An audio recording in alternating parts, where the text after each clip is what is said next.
প্ৰভু কৃষ্ণৰ জন্মস্থান কৰ্মস্থানবোৰত যাব লাগে। ইয়াত এলাহ প্ৰমাদ কৰিব নালাগে। তুমি নানা যুক্তি দেখুৱাই লাভ নাই। তীৰ্থস্থান হৃদয়তে পায়, ভগৱন্তৰ হৃদয়তে আছে। ইয়াত লক্ষ্য কৰিব লাগিব যে তোমাৰ হৃদয়খন কিমান নিৰ্মল হৈছে, তোমাৰ মন কিমান পবিত্ৰ হৈছে, তোমাৰ মনৰ বিকাৰ কিমান নাশ হৈছে। তুমি পাপ আচৰণ ব্যভিচাৰ এৰিব পাৰিছানে নাই? তুমি আনক কষ্ট দিয়াটো এৰিব পাৰিছানে নাই? তোমাৰ খাদ্য সংস্কাৰ হৈছেনে? তুমি যি খাদ্য খাইছা সেয়া পবিত্ৰ হয়নে? এইবোৰ লক্ষ্য কৰিব লাগিব। তুমি প্ৰভু হোৱাৰ যোগ্যতা অৰ্জন কৰিব লাগিব। প্ৰভুৰ যোগ্য হোৱাটো কেৱল অন্তঃকৰণৰ স্থিতি। বাহিৰে ভিতৰে কেৱল প্ৰভুৰ চিন্তন, অন্য চিন্তনৰ কোনো স্থান নাই। ভক্তি হলে জানিবা যে অন্য চিন্তনৰ কোনো স্থান নাথাকে, আৰু তুমি স্থান দিব নিবিচাৰিবা। এয়া তোমাৰ লক্ষণ হ'ব। একমাত্ৰ প্ৰভুৰ চিন্তন, একমাত্ৰ প্ৰভুৰ কৰ্মই থাকিব। তোমাৰ মন অশান্ত হৈ যাব প্ৰভুৰ ব্যতিৰেক কিবা কৰিলে।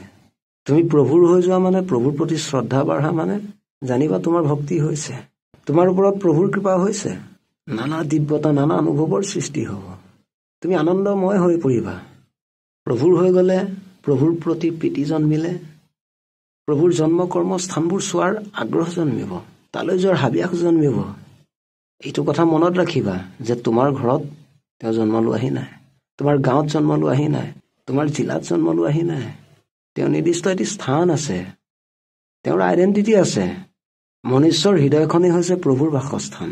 কিন্তু সেই হৃদয়খন তুমি পবিত্ৰ কৰি ললানে? সেই হৃদয়খনত অন্য কিবা ইচ্ছা আছে নেকি প্ৰভুৰ বাহিৰে? একমাত্ৰ প্ৰভুৰ নামেৰে প্ৰভুময় কৰি ল'ব লাগিব সেই হৃদয়খন। তেতিয়াহে তোমাৰ হৃদয়ত প্ৰভুৱে বাস কৰিব।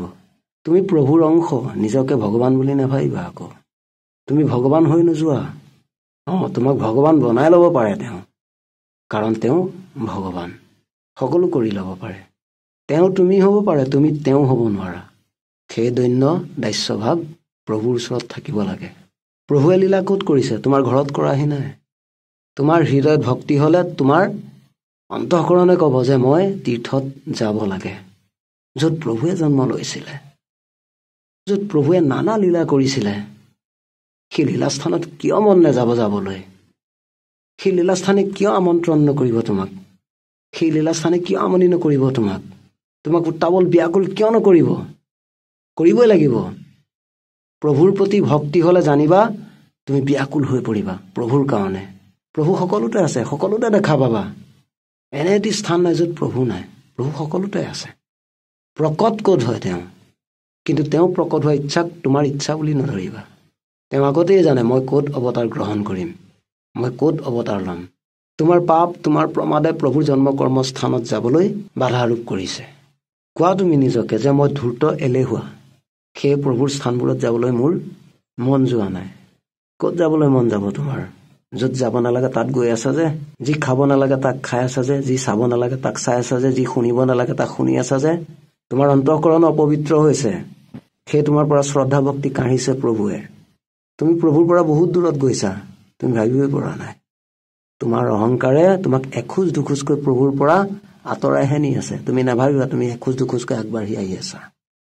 তোমাৰ সত্য, ধৰ্ম, আগ্ৰহ, চেষ্টা চব ভ্ৰষ্ট কৰি পেলাব প্ৰভুৱে। তোমাৰ বুদ্ধি ভ্ৰষ্ট হ'ব, মন ভ্ৰমিত হ'ব, জ্ঞানৰ অহংকাৰ হ'ব তোমাৰ। কাৰণ শাস্ত্ৰ পঢ়ি পণ্ডিতালি কৰি ফুৰিছাতো। নালাগে বিস্তৰ শাস্ত্ৰ জানিবে, নালাগে দেৱদ্বিজ ঋষি হৈবে। তুমি ভাবা যে মোৰ এইখিনিয়ে যথেষ্ট, মোৰ হ'লেই নেকি, মই মহাজ্ঞানী হৈ গ'লো নেকি? বাবা অন্তৰত তেওঁ থাকিলে তেওঁৰ এটি আইডেণ্টিটি নাথাকিল হয় যে প্ৰভু ক'ত থাকে? হৃদয়ত থাকে। প্ৰভু ক'ত থাকে? সমস্ততে থাকে। তেওঁ হৃদয়ত সমস্ততে থাকিলে হয়। কিন্তু বৈকুণ্ঠকো পৰিহৰি যোগীৰ হৃদয়ৰি থাকা হৰি সাক্ষাৎ তথাৎ। মানে প্ৰভুৰ আইডেণ্টিটি আছে, তেওঁৰ এটি স্থান আছে। তেওঁ তোমাৰ পৰা বেলেগকৈ থাকে, তেওঁ থকাৰ স্থানো আছে। শাস্ত্ৰই মিছা কৈ থকা নাই। তুমি মন মানি আচৰণ কৰিলে নহ'ব, মন মানি ভাৱনা ল'লে নহ'ব, মনৰ বিচাৰত বিচৰণ কৰিলে নহ'ব। শাস্ত্ৰৰ প্ৰমাণ লৈ শাস্ত্ৰ অনুসৰি চলা। সকলোকে ভগৱত বুদ্ধি কৰিবলৈ দিছে, বিষ্ণু বুদ্ধি কৰিবলৈ দিছে এই কাৰণে যে সকলো তেওঁৰে অংশ, তেওঁৰে সকলো পুত্ৰ। যদি তেওঁ আমাৰ পিতৃস্বৰূপ হয়, আমি তেওঁৰ পুত্ৰ সন্তান, আমি তেওঁৰ সন্তান। আমি সকলো তেওঁৰ সন্তান হ'লে আমি সকলো জানো একেখন ঘৰৰে পৰিয়াল নহয়, ভাই ককাই নহয়। তোমাৰ পিতৃ মাতৃ বুলি কিবা এটা আইডেণ্টিটি আছে। সেই নিজকে আকৌ ভগৱান বুলি নাভাবিবা। মই ভগৱান, প্ৰভু দাস্য ভাৱনা। যোগী ধ্যানী তপস্বী ব্ৰহ্মজ্ঞানীয়ে প্ৰভুক জানিব নোৱাৰে। অহম ব্ৰহ্মাস্মি, এইটো কেৱল জ্ঞান। তুমি কেৱল সমস্ত তুমি, এয়াই ভক্তি। ভক্তিত প্ৰেম হয়, প্ৰেমত উন্মত্ত হয়। প্ৰেমত মই নাথাকে, সকলো তুমি হৈ যায়।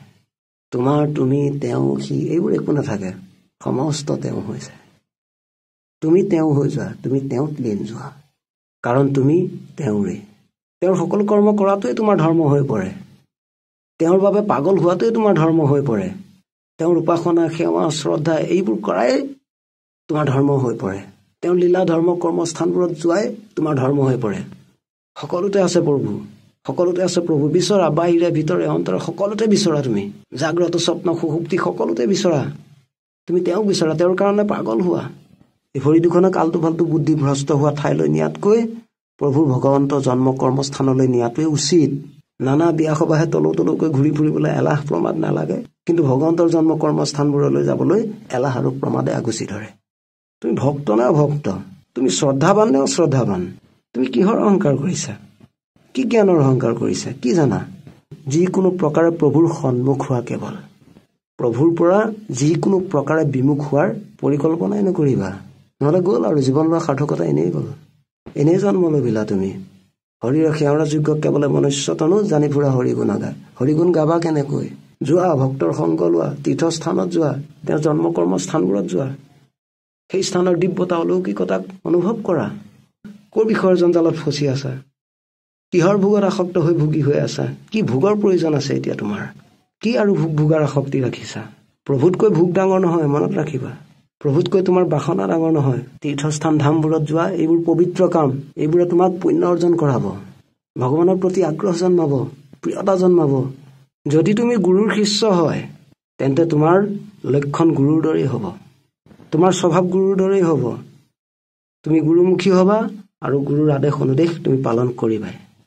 আমাৰ সেইজন গুৰু, যিজন গুৰুৱে কৃষ্ণ ধৰ্ম প্ৰচাৰ কৰিলে, আমাক ধৰ্মৰ পথ দেখুৱালে। সেইজন গুৰুৱে বহুবাৰ তীৰ্থস্থান ধাম পৰিভ্ৰমণ কৰিছে। তুমি মানে ইমানেই জ্ঞানী যে গুৰুতকৈও ডাঙৰ হৈ গলা। দৈন্য হোৱা, দাস্য ভাৱ আনা প্ৰভুৰ প্ৰতি। অহংকাৰৰ কোনো কাম নাই এই মাৰ্গত, কেৱল ভক্তি শ্ৰদ্ধাৰ কাম আছে। যদি হৃদয়তে তীৰ্থৰ ধাম থাকিল হয়, কোনো মহাপুৰুষ সন্ত সাধুৱে তীৰ্থধাম পৰিভ্ৰমণ নকৰিলে হয়।